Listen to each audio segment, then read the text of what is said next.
大森和代のいつもつながっているよ渡らせトーク。先生こんにちは。こんにちは。あら、なんか今日服が似てません、はい、お互いに。姉妹って言われましたね。そう、さっきね、はい姉妹ってね。そうですね。はい、それぐらい、はいなんか、ね、白黒で今日はモノトーンですね。はい。暑い日が続きますので、やっぱりこういう黒と白っていう風に私はなっちゃうんですけど。やっぱり白を着ると涼しげですよね。そうですね。もしかして過去性で前世とかですか、いや姉妹だったりとかですそね。私面談とかしまして、その面談に来られた方の、前世何だった、前々世は何だったとか、面白い方だと5万年前は何だったとか出てくるんですね。で、自分のね、あんまりこう前世の家族とか前々世の家族、そういうのを教えていただいて、家族を教えていただいてないんですよね。でもこの間、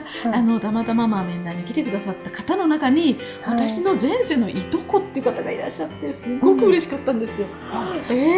そんな方がいらっしゃったんですか。はい、もう嬉しくって、それは嬉しいですね。でもそんなことが見れる先生が羨ましいですけど。だからもしかしたら姉妹かしらってそうですね。と思いました。はい。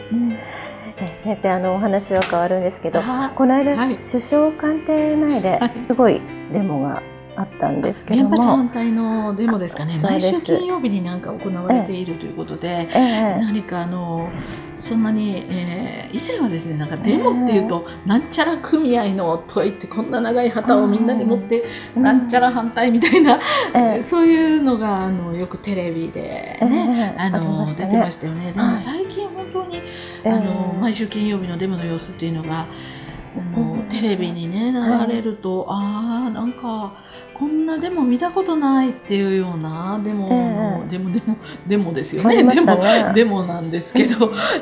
なんか子供連れがいたりですとか、お子さん連れてとか、ちょっと平和的デモって言ったらおかしいんですけど、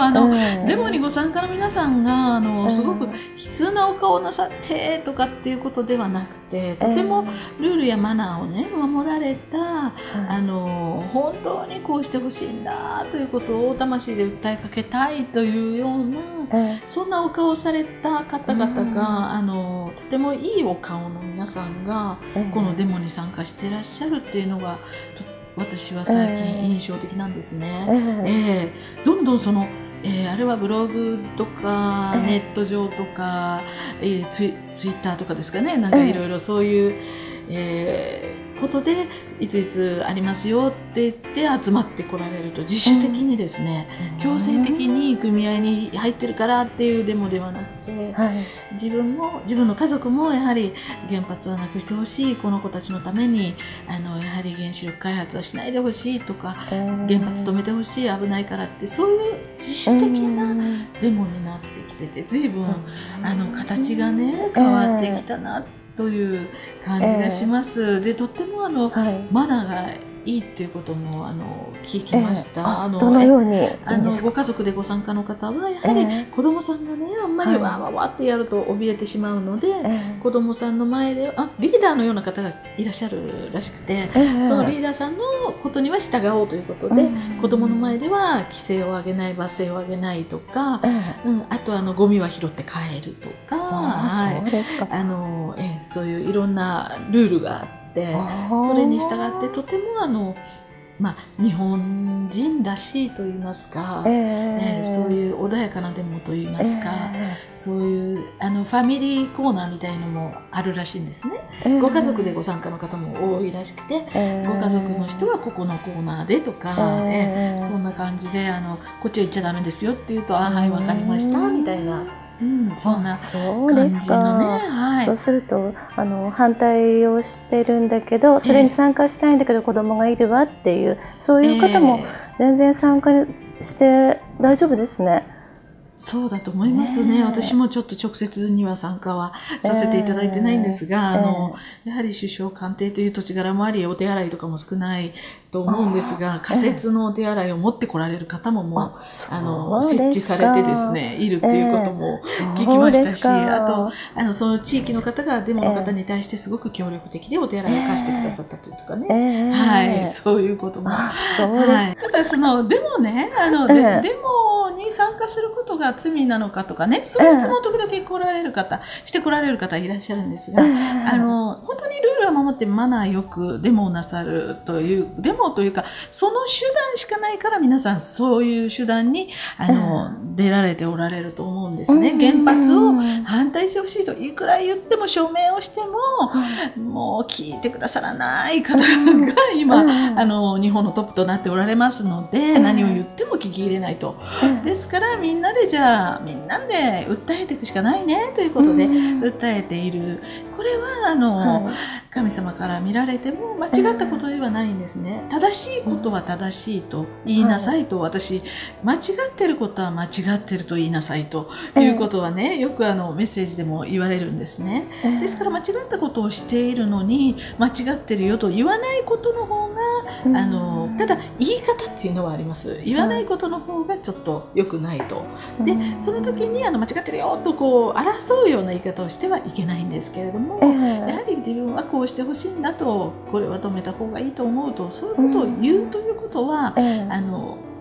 悪いことではないんですね。訴えていくということは悪いことではないんです。かといって別にデモに参加してくださいと訴えているわけではないんですけれどもね、そういうことを気になさっていた方がいらしたので、参加されるということは悪いことではない、ただそのマナールールを守りながらということですけれども、そうですね。もうすぐそういえば話変わりますが、もうすぐお盆ですが、お盆ですね。今お盆って言いますと皆さんお盆休みだって、ふるさとに帰れるとか、旅行行けるとかなっちゃったんですけどね。そういう感じにどうしてもなっちゃいますけど、なっちゃいますがね。本当はやはりお盆という意味がねありまして、でもお盆はお寺に行ってとか、おせがきもらってとか、そういう行事はねやはりあられる、今も残っておりますが、このお盆という期間はですね、やはりお亡くなりになられた方が、今は4次元に、ここは3次元なんですけれども、4次元に今おられる方が家族に会いに帰ることを許される期間でもあるんですね。ですからやはりそういうお亡くなりになられた方を少し感じてあげてほしいと言いますか、偲ぶ気持ちを持っていただきたい、そういう気持ちを持ちつつ、ふるさとにね、もちろん帰られることはいいですけど、ご実家に帰られたら自分のおじいちゃんこうだったな、おばあちゃんこうだったなとか、思い出されたり、そういうことを偲ぶ時間を少し持たれるということですね。別にお墓という場所にはご先祖様はいらっしゃるわけではないんですね。ご先祖様と面会できる場所というのはお仏壇なんですね。そうですか。ですからお墓に必ず行かなくてはいけないということはないんですけれども、お墓というのは持っている以上はきれいな状態にしておいてあげなきゃいけないっていうことはありますので、お墓の掃除に行かれるとか、それはとてもいいことですので、行かれるということですね。あとやはり私も今日ここ来る時にもちょっとゴレさんにお会いしたんですけど、そうですか。ずっとその子は事故で亡くなっちゃった子らしくて、頭にぐるぐるに包帯を巻いてて、でちょっと白地にブルーと茶色のチェックのシャツを着てて、でちょっとカーキっぽいズボンを履いた、4年生ぐらいの男の子ですね。10歳ぐらいの男の子だったんですけど、やはりこの時期になりますと、そういうゴレさんもたくさん普段からいらっしゃるんですけど、特に見えるご霊さんが増えてくると言いますか、そういう方もいらっしゃるのでね。はい、そうですか。だんだん普段忙しいんでね、そういうお掃除、お墓の掃除ですとか仏壇の掃除なんかもちょっと忘れちゃったり、亡くなったおじいちゃんおばあちゃんを敬む気持ちも忘れてしまうんですけども、またこのお盆にもう一回ちゃんと考えないといけないですね。親が子供に教えるとか。そうですね。言い聞かせなくていいんですけど、後ろ姿を見せるっていうことですね。そうですね。親が何をしてるか、その親の後ろ姿っていうのは本当にお子さんは見てないようでよく見てらっしゃるので、ですから自分がご先祖様を思い、そしてお墓やお仏壇をきれいに掃除をする姿を見せることで、そういうふうにするのかなっていうことは強制、それをあなたたちの代になったらやっていくんだよと、墓守りするんだよとか、そういうことをね強制するんではなくて、後ろ姿を見せて、それで学んでいってもらうということは大切なことかなと思います。先生、暑い夏ですけど、夏を乗り切る健康食、先生の健康食を教えてください。健康食ですか？そんなに意識はしてないんですが、私は割とその時期の野菜を結構たくさん食べますね。で基本的にトマト大好きなんですね。トマトと大根おろしが好きなんです。それは食べるようにしてますし、ただきゅうりがダメなんです。そうでしたね。きゅうり大嫌い。知ってました。そうでしたねって。もうきゅうりダメなんですよ。きゅうりだけが。でもだったらスイカ嫌いでしょ、メロン嫌いでしょって言われるんですけど、同じウリ科ですよね。でもスイカもメロンも大好きです。きゅうりはね、なんか子供の頃カブトムシ飼ってまして、で今のように昆虫ゼリーっていうの売ってなかったので、きゅうりをね切ってあげてたんですね。でカブトムシに入れてたきゅうりがどうもに腐ってて、なんかすごい匂いがしたんですよ。それからきゅうりを見ると、それまで食べてたんですよ。きゅうりこうやってかじって、でもそれから食べれなくなっちゃったの。そうですか。ちっちゃい頃のそういう思いがずっと残ってらっしゃるんですね。だからポテトサラダとかにきゅうり混ざってると、上手にきゅうりだけ取って、きゅうりの端っこも取って食べるんですけど、もう給食では苦労しました。小学校の頃こうやって食べてました。きゅうり味がダメなんです。じゃあ先生は夏野菜ということですね。私は基本的にお野菜がすごく好きで、野菜料理が好きで、自分で作る時も野菜料理多いんですけど、野菜をいっぱい食べる。なんかあります？私うなぎとかって思っちゃいますね。うなぎ、高級な。今は本当稚魚がね値上がりしてしまって、